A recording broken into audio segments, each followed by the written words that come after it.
Thelma, and this is my YouTube channel called The Fauna Family. And as you know, last week we did her channel, so this week this topic is going to be on my channel. And today's topic is child abuse, depression, and anxiety. I don't even know where to start. The reason I chose this topic is because personal experience and from hearing from other people's experiences as well. The reason why it's like 3 different topics is because they do tie together in some kind of way. Because obviously children that have experienced any form of abuse do grow up as adults and suffer from depression and anxiety. And I have suffered from those 2 as well because of experiences. So, obviously, do you know the different types of abuse in children? I know obviously there's sexual, there's emotional, and obviously the normal basic abuse, sexual, emotional, physically, and is there any other one? Neglect. Obviously, one. Yeah. It all has to do with emotional as well and physically also. So yeah, there's also mental abuse as well. There's quite a few of them anyway. Quite a lot, yeah. But yeah, those are the ones. And obviously with child abuse, the reason I chose this topic is because I feel like some of the adults of today are the way they are because of things that they've probably gone through as a child, and especially coming from an African background. I wouldn't say it's even harder for us because I think it's normalized. They think, oh, it's normal or something. I think it's a thing. No, because I think other people go through it as well. Jamaican kids go through it. I know, but what I'm saying, when it's African background, obviously I feel like somebody may think, oh, it's nothing wrong, because when it comes to like, oh, smacking the kids, they think, oh, they're teaching the children, because in their interpretation, oh, is that you you don't want to spoil the child, so rather like use the cane. So obviously in their mind they could be thinking, oh, some people don't even use a cane. Some people don't even use a cane, exactly. So they think, okay, exactly. So obviously in that point, thinking, oh, it's okay, it's normal, it's how we do stuff. So those kind of things. So sometimes when it comes to African background, you have to be careful of how you do, because they could think, oh no, it's okay, it's normal. Do you get it? I mean, it's just like little things as well. I mean, a lot of YouTube videos that I watched are quite funny, and my favorite is Sam Speedy. Oh God, Ojo. Yes, Ojo. Yes, so obviously, even though I do laugh at his videos, I can relate to some of the things he goes through. Yeah. Like one of the most funny ones is never serve an African parent with your left hand. Never. I mean, growing up, I didn't see the big problem with it. I mean, it doesn't matter which hand, but I guess with African parents, they're a bit superstitious about it. So it's just like, you know, with the way they say, left hand is the hand you use, technically meant to be using to clean your bum. You can use any hand. No, but when I was growing up, I was living with my grandmother. My mom was living here. They taught me that your left hand is the hand you use for dirty stuff, while your right hand is what you use to eat. Because in Africa, in Nigeria, we eat with a hand. I think, to be honest, you can use any hand. I know, but with what they think, that's what I'm saying. It's a that bit way. superstitious. So if you use that same hand, you meant to use to clean your bum or do anything dirty, and use it to give them water, it's seen as an insult. Yeah. Do you get it? So all this is like yes, it's an insult. Definitely. There's a lot of superstitious stuff. I'm thinking, like before, if you see an adult with my culture, I have to bend down, like greet them with my knee down. If not, I feel like, oh, is this girl seriously, what's wrong with this girl? She's being rude, she's being mean. Did her parents not teach her well? That's what you usually hear. I mean, I get confused when I see a Nigerian person. I'm thinking, should I bow? I'm used to it, because when I first I'm not Nigerian. I so know, like, obviously it's not something obviously sometimes I've done since I was young, so that thinking, if I don't do it, it's a bit like, ooh, okay, I feel bad. Are they gonna cuss at me? You know that you'll be thinking, you'll be paranoid. I think, okay, what's going on? Are they gonna cuss me out? I get confused because I'm thinking, am I supposed to do but it? I think, but the good thing now is culture, with now and age, because 2021, I think parents, I feel like African parents here kind of seem to have relaxed a bit. A little bit. No, not every boy. I feel like they've realized. I don't expect like the whole, you know, in Nigeria with the men, they have to prostrate down, this and that on the street. I feel like obviously, and you're in UK as well, I feel like kind of. I mean, some of them adapt to it. That's what I'm saying. And they do. They do ease off a little bit. But not all though. A little bit. Yeah, a little bit, but not all. I think with the depression and the anxiety part, it's about, as a child, you're vulnerable as it is, and you expect certain attention certain care, certain love. And when you don't have that, that's why I said it's not even just about the physical abuse, it's about the mental. Because as a kid, you want that attention, you're craving it, and when you don't have it, it's heartbreaking. Yes. You feel alone, you feel isolated. Yeah. And I feel like something that kind of adds up to when the child grows up. Yeah, because as an adult, you become antisocial. Exactly. And then when they do get attention, they just don't know how to control their feelings. Exactly. I mean, I struggled a lot with it growing up. I mean, I had a lot of anger issues. I got into trouble a lot in school. I mean, I used to get suspended like every week because I'll get into a fight. And I think I did it because I was just so angry. I mean, in my situation, obviously my parents hate each other. I mean, obviously when they had me, they must have had some kind of feelings for each other because they had me. But they hate each other, I would say. The reason being is because my dad wanted nothing to do with me as long as my mom was in my life. So the thing was, I grew up with, my mom was there for a bit, and then obviously my grandparents were there. So like from the age of 10, I was actually sent to Africa when I was about,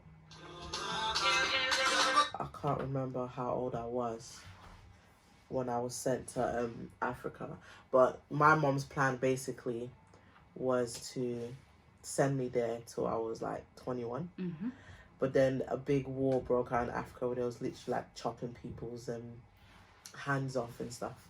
I don't really know what the war was about. I think it had something to do with the election. So they were like chopping people's hands off. Around what year was that? Oh, I can't even remember what year that was because I was like 4. Oh, okay. There's no way you I was that. young, so I don't really know what the situation was. All I was told is that obviously my mom's sister escaped with me to Gambia, and then from Gambia they sent me back over to America. Because obviously I'm an American citizen. If you're in a country where there's war, they will request for the American citizens to come back home, basically.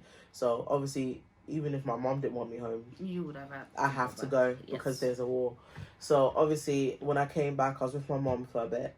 Then we moved to London, and then by the age of 10, went back to America, and then I didn't see my mom again till like I was like 17. As for my dad, the last time I saw my dad, I was like 7, and then I saw him again when I was about 14. And it's just like the constant back and forth. It wasn't, you didn't have enough stability. No, there wasn't no stability at all. It was just moving. I've lived in many different places. Like, I was born in Brooklyn, but I've lived in Manhattan, I've lived in Bronx, I've lived in Queens, I've lived in New Jersey, I've lived in North Carolina, Maryland. You know, I've lived in so many different places in America alone. So it was just going back and forth, me and my grandparents and stuff. And it's just a thing where it was hard because I always had to make new friends, get along with people differently, and it was difficult. Of course, because every time you go new places, you have to make new friends. You have to make it's just I think where it got more difficult for me is because when I first went to America, back to America when I was 10, it was just me, my grandparents, and my cousin. And then obviously they brought over my aunties and my uncles. I think when they came over, I think life for me became 10 times worse. And the reason why I say that is because obviously a particular family member, I can't say no names. Please don't. Obviously I'm not going to say no names. But a family member, I don't know if she just didn't like me or what it was, but it was just a thing where any little thing I did, I'll get in trouble. And that's where the physical abuse came in, mental abuse. It was just so much. And it was just, I think at a young age as well, I did go through sexual abuse, but that was through the school, because obviously back then kids were a bit of a dickhead. And so, you know, like everyone's talking about, oh, I've lost my virginity and and I just wasn't that kind of girl. I didn't really care about things like that. I didn't even care about boys, to be honest. I was more of a tomboy myself.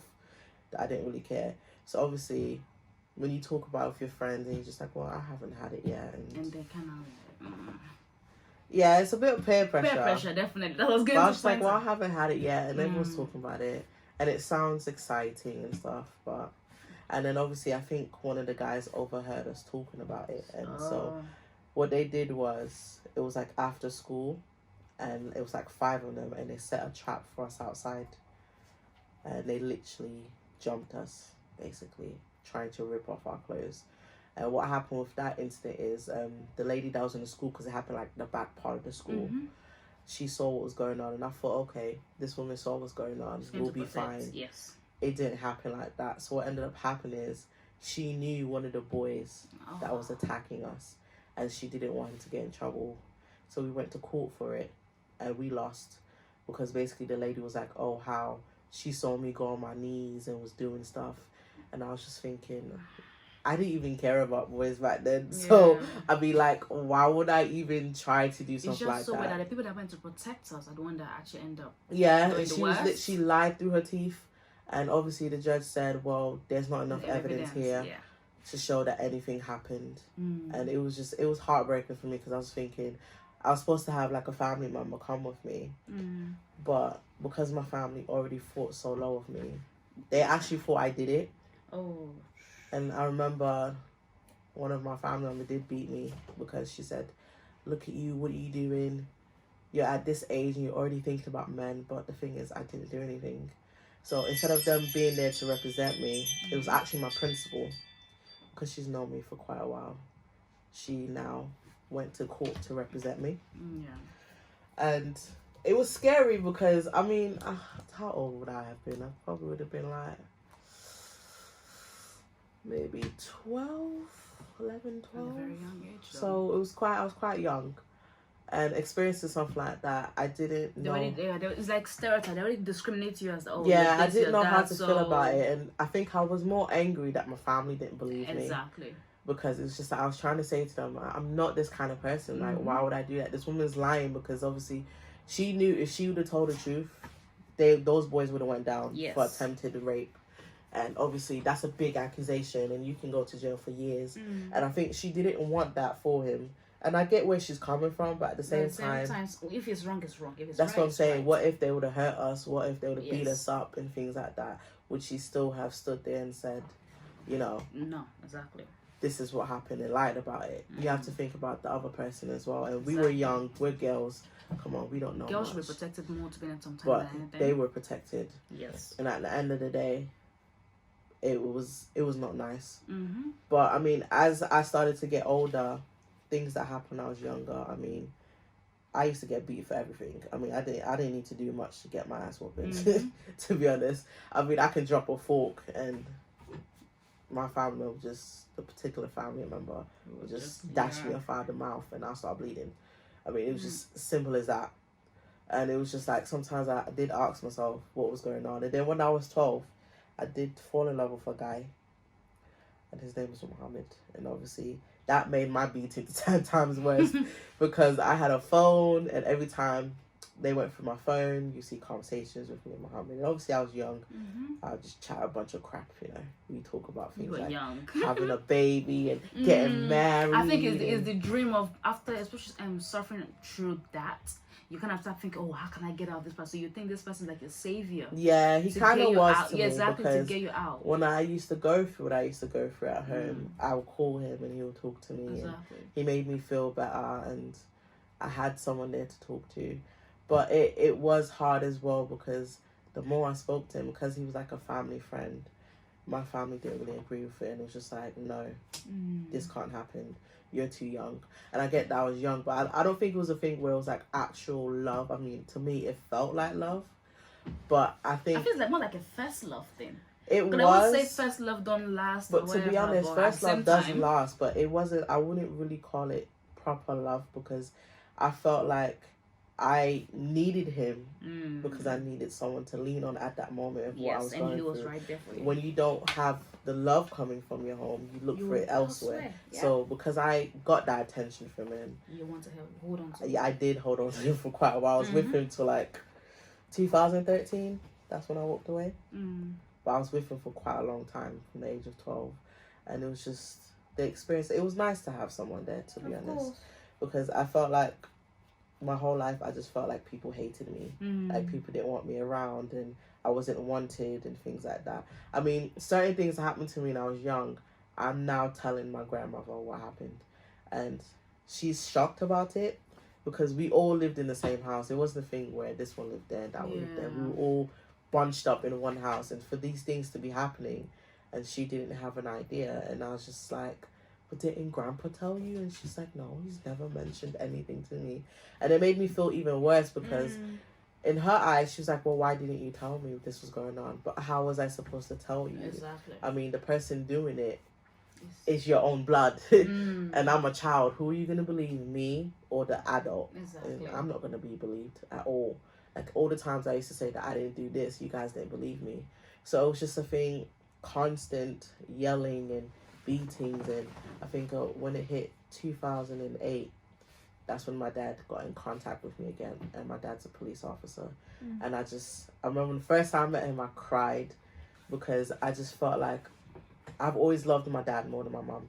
Don't know what it is, but I've always had that love. I think it's something with girls though. Girls usually love their dad more than the I've girls. always loved my dad more than my mum. Thing. I think it's just natural. It's my mum's never liked him, but I've always cared about him more. I never really cared about what the situation was between them two.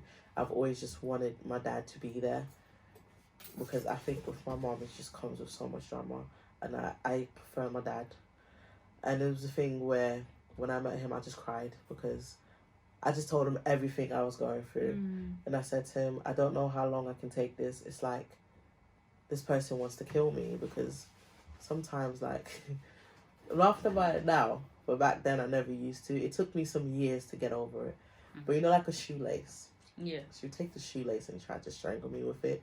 And because she's fat, she struggled to do it, obviously. Oh my Lord. So it was just, she'll be breathing very hard trying to do it, but failed miserably. I mean, we had to take a quick break, guys.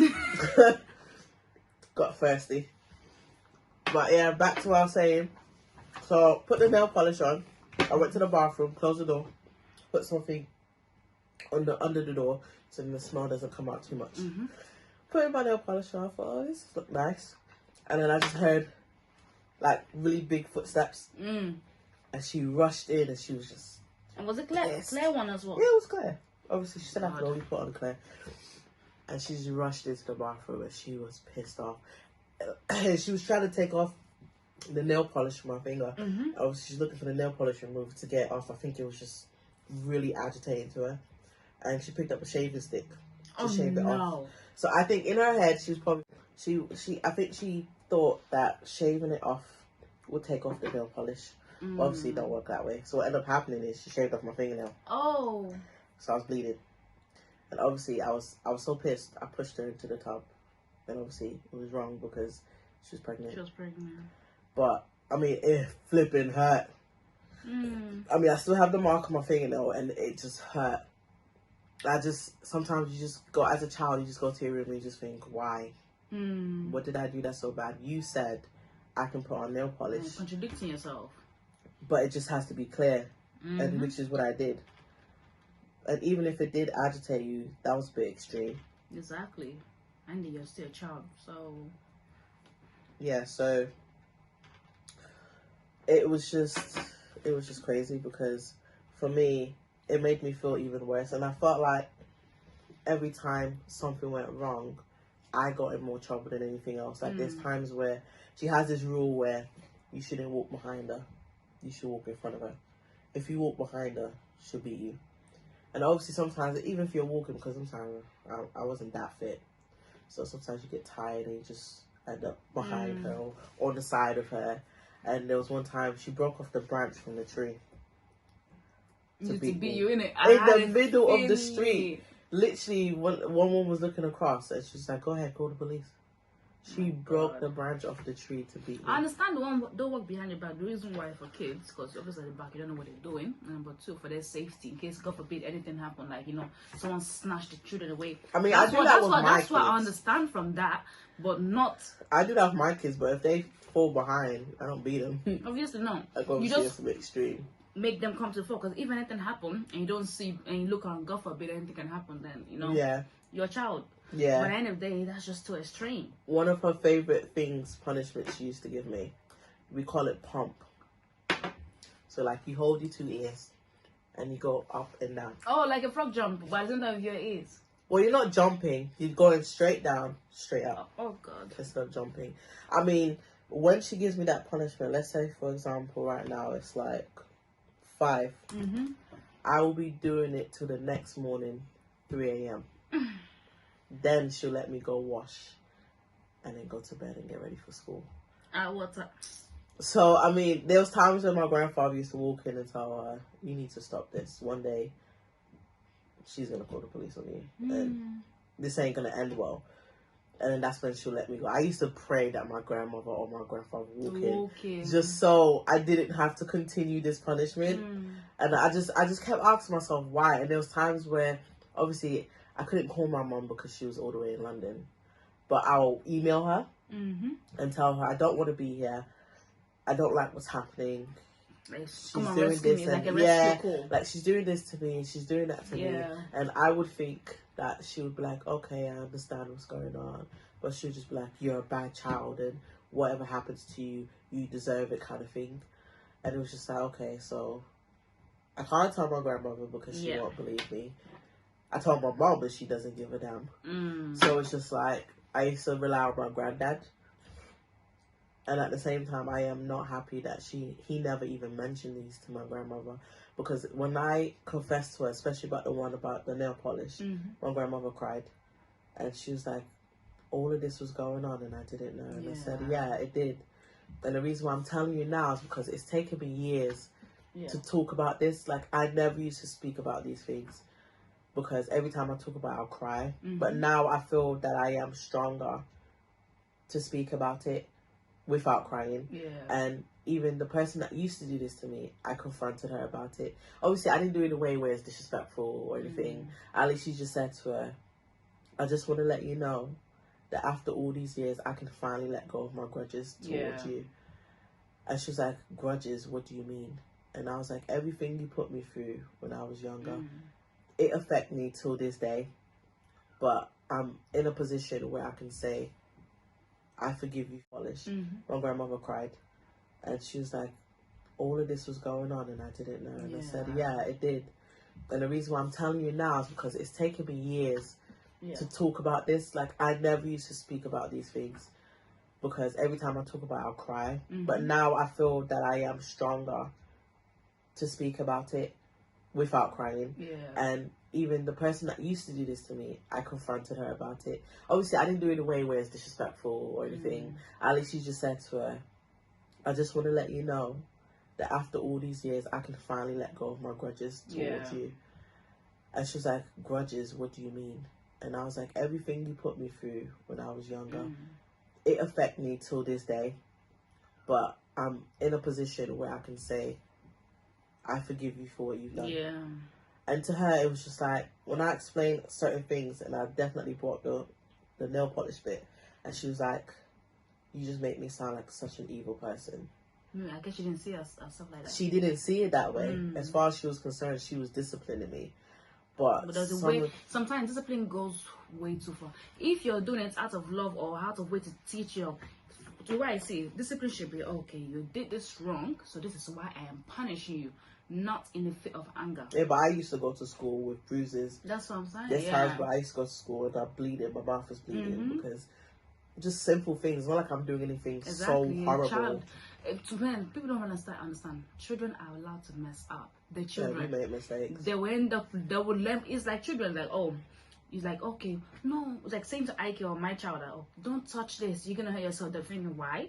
So you have to let them, okay, if they touch a fire, they know they'll get burned. You let them know, they do it, and they know next time not to do it. Sometimes you have to allow the children to make the mistake. But if it's something that it can be really bad, you will inform them that, look, this can happen and this can happen. In her interpretation is so different, which is so not right. And she's done it with other people's kids as well, not just me. And to be honest, she thinks it's a good way of discipline. Which is so not. Sometimes I agree with you because in my experience, I'm not saying anything to bash anybody, but anyways, I won't mention names.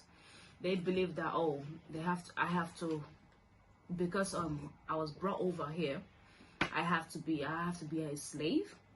So if I'm not doing it, like for example, I'll go to school in the morning, the house is clean, I have to make sure the house is clean and everything, get myself ready, get my siblings ready, go to school. My school finished with 3:15. 15 minutes, I have to get home. If not, I'm in trouble. So literally, oh, we all had that curfew. 3:30, I must be home. If not, you're in trouble. I used to turn the phone off on my battery and just say my battery died. I didn't even have a phone. Do you get it? I didn't have a phone. So you know, if you're going home, you know what's waiting for you, so you know you're running home. I used to know I'm in trouble. Exactly, you know you're running home. Oh God. You know.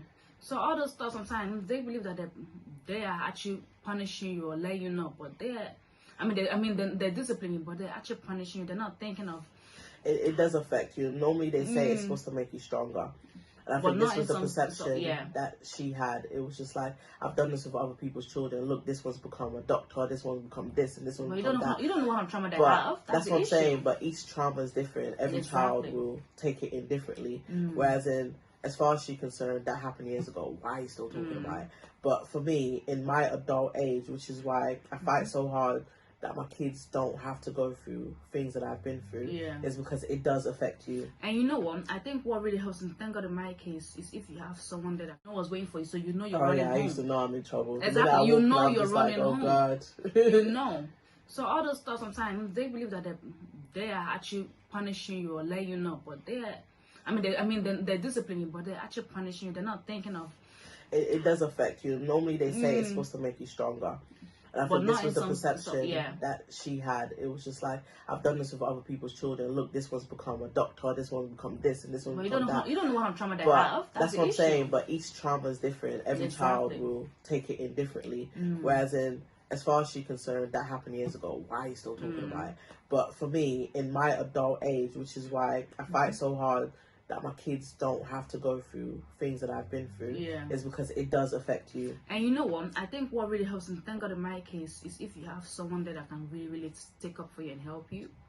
Do you get it? Yeah, like for that person, that was my auntie. I mean, she helped me a lot. So if you have someone that can kind of help you at a young age to kind of help you, shield you from like, okay, this is not going to happen, then it does not have that much effect on you. But if you don't, and I had no one at all. Exactly. So we will affect you more. Basically. So even affect. So sometimes if you're doing this, you see someone sometimes really hard. It's really easy. It's really nice or it would be great. Someone speaks up. But it's hard to speak up because then that person can become very aggressive towards you. I mean, all the time that my auntie used to beat me in public, the minute you say something to her, it's just like, go ahead, say something. Don't get in my business. Mind your business. And it's just, you know.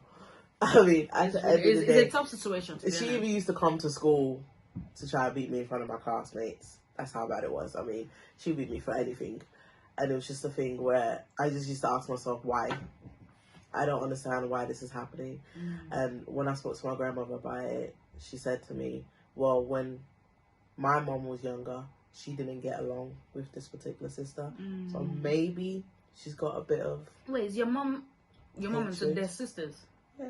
Oh, okay, so from your son's side, okay. Yeah, they're sisters, which is why it's heartbreaking. I mean, I don't have no hatred towards her anymore. Of course. But I don't like what she did to me growing up. I mean, okay, I liked a boy, or maybe I did a few things wrong, but I was a kid. Yeah, there could have been a different way of. I was a kid. I'm pretty sure she's liked a boy before. Of course. And she's interact with. But if you don't like a boy, I feel like there's something wrong. Literally, everyone in my family says she was more like a party girl, like to go out for friends. So I guess she was thinking, oh, let me try and shield you for this, but then you're doing it the wrong way. No, it's not really shielding because I was never a wild child to begin with. I was always quiet, anyways. I kept to myself most of the time. I play sports. I like to go out and just like do things with my friends. I wasn't really like boy crazy until like when I met Muhammad, and I was slightly a bit boy crazy, but it wasn't as bad. Do you get what I mean? I mean, I didn't lose my virginity till I was like 17, and that's because it was my own personal choice. It's not like some people like, oh well, it was in a moment, and no, I literally, I said to him, let's get this over with. It wasn't a thing where anyone could look at it like it's a big romantic gesture or anything. I said to him, I'm ready. And he was like, ready for what? And I was like, everyone's talking about it. People are telling me I'm gonna bleed, which is And you just wanna get terrifying over me. the I pain. literally just wanted to get over with. And when he picked me up, I literally had a bag with towels and change of clothes and all of that. I just said to him, let's get over with. Just get it over with. It wasn't a thing where I was thinking, oh, you know, I want to wait till this. No, nothing like that. I just wanted to get it over with because everyone's talking about it. And they said the longer you wait, the more painful it is. And I don't like pain. So I was like, you know what? I might as well just get it over with it now. That's just literally what it was. But a lot of people see it in a different way. Just like, oh, she was just boy crazy. Or, you know, my mom thinks that I'm sex crazy. But I'm really not. I don't really care much about those things. But it was just so funny because, I mean, when I did come to this country when I was 17, I've been here, I think the other day, the 23rd, made it 10 years since I've been in this country. And when I came here, I came here under the depression because my grandparents told me that my mom wasn't well, that she will need me over here. But what I didn't know is that my grandpa was actually died from cancer. And haven't I known this information earlier, I don't think I would have left America. Yeah. I would have stayed. But I didn't know. And like my grandmother said to me, my mom was pressuring them because she wanted me to come. Yeah. And she was saying all sorts. So obviously they had to say what they had to say to me. So then I would say, okay, I'll come. Go. So I ended up coming now. I thought, okay. I was excited. I said, you know what? I haven't seen my mom since I was 10. I can finally build that bond with my mom and get the love that I always wanted from my mom. It didn't happen that way. I mean, it was like the complete opposite. I felt like from the beginning, she just hated me. I may be wrong. Maybe in her own way, she looks at it differently. True. But from the way she treated me, I felt like I was hated. I felt like one of those kids you just pick off the street just to come help you at home. Because she didn't want to talk to me about certain things. I couldn't talk to her about certain things. Yeah. She overreacted about everything. She yelled at me for everything. I couldn't go nowhere. Just like you said, from school is home. You can't go anywhere. Mom, can I go here? No, you can't. Oh, can I do this? No, you can't. And then when I did like another boy, it was just like she cussed him. Literally, she took the phone and his mom was next to him and she told him to go F his mom. And he got pissed and he told her off. And it was just like everything from there just went down. I used to go to school and I was just, this is where the depression was already there. Yeah. But it got worse. Because I would go to school and they literally had to give me a counselor, someone I can talk to. So I would like, probably an hour before class is supposed to start, I'll come in early just to have my counselling sessions. And there'd be times when my mom would show up in school. And every time the teachers know she was there, they all tried to avoid her as much as they could. But you can't avoid my mom. Once she woke up in there, everyone's just like, oh, well, here goes Farmer's mom again. Which one are you going to talk to her today? And it's just like, she made such an impression that every time she walked up in the school, everyone was just like, oh, God. What is it? What was it? Exactly. And the funny thing is, it's like she wanted them to feel the way she felt about me. But I was like a teacher's pet. I was always helpful. I got good grades. I was doing well. And every time they told her this, I was like, well, she's not like that at home. She disrespects me and she does this and she does that. And I was like, well, she has no problems here. Yeah. And when she can tell that no one is believing what she's saying, then she goes into well, I'll kill myself or I'll go and do, just all sorts of comments. So with all this, how does it link to you? Anxiety and depression? So the anxiety and depression, so I developed these growing up as a child because I have a big fear of being ignored. I crave a lot of attention. You can see in a lot of the relationships I've been in, like if I'm with a guy, I cling on.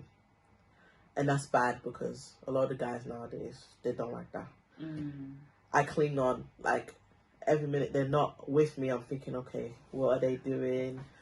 Do they not want to be with me? And to make it worse, in every relationship I've been in, a guy cheats on me. So that made my fear even worse. Yeah, made your self-esteem as well. Yeah, it really affected my confidence, my self-esteem. So, I mean, with everything that happened when I was younger, I've always felt like an outcast. Like no one cares about me. I'm not worth anything. And going on through life, I feel my emotions harder than everyone else. And I'm also a people pleaser as well. I always try to make other people happy, even though at the expense of my own happiness. Yes. I try to make people happy. And this is because growing up, all I've ever wanted is the attention. So like there's times where my cousin would do something good and I see they will give him something. And then when I do something good, it's just like, okay. Yeah.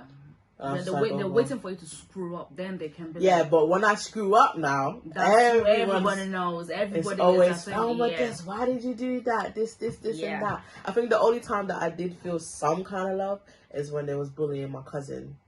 When he first came from Africa, they was bullying him. Obviously, I used to fight anyways, so I used to defend him. So fight the bullies and all of that. And obviously, I felt like my grandparents were proud of me because they used to come to school and they would defend me. Well, if you guys are not taking care of it, then what's the problem if she fights the boy that's messing with, you know?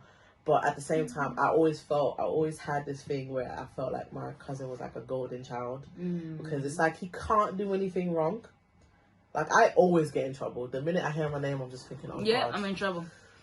what have I done now? Sometimes, even till this day, if someone calls my name a certain way, I just be like, oh, God, have I done something? I think my auntie called me yesterday, or it was the day for yesterday, and the way she said Thelma, I was just like, oh God, what did I do? Did I do something wrong? You do that sometimes when he calls you. Yeah, I do it quite a lot because it's something I'm so used to as a kid. Like an instinct. The minute I hear my name, I'm in trouble, and I'm always in trouble when I was younger. There's not one time you say, okay, well, she's not in trouble today. I'm always in trouble, and I don't even need to do much to be in trouble. So when you grow up like that, I started to isolate myself, became more of an outcast. Nowadays, I can be a bit antisocial. I mean, if I already know you, I'm more comfortable and open. Yes. But like, if I don't know you like that, I'm a bit quiet, and I don't say much. I don't really say much. You can tell that I'm not comfortable around you because I don't know much about you yet. But I get like that, and sometimes I don't like to interact at all. I'll just keep to myself. Sometimes you guys gotta call me like, oh, let's go here with the kids, and let's go there, let's go there. Most of the time, I just stay to myself. And I'm like this because sometimes when I sit down, it's like some of the things that happened to me when I was younger replays in my head. And I really hate that it does that, which is why I have a counselor. It replays in my head, especially if something similar happens to me. And then I start thinking about, oh, I remember when this happened to me. I remember when that happened to me. And then that makes me feel so low. And with my depression and my anxiety, I have triggers. So one of the main people that can trigger me is my mum. Oh, we know. Yeah. I mean,